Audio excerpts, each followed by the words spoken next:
নাশিদ, খাবার দিচ্ছি। আজ এত কম? মাসের শেষ তো। হ্যাঁ, পকেটও টাকা শেষ।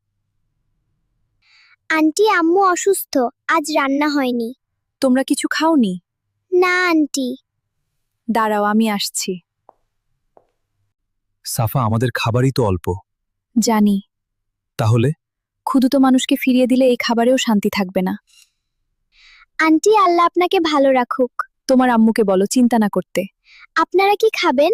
আল্লাহ আমাদেরও ব্যবস্থা করবেন। তুমি না খেয়ে থাকবে? না, আমরা ভাগ করে খাবো। অল্প খাবারে কি পেট ভরবে? বরকত থাকলে অল্প যথেষ্ট।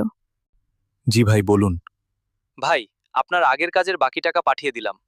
ধন্যবাদ ভাই। ঠিক আছে ভাই। সাফা, টাকা এসেছে। আলহামদুলিল্লাহ। এটা কি কাকতালি? না, সৎকা কখনো সম্পদ কমায় না, বরং বাড়ায়। আমি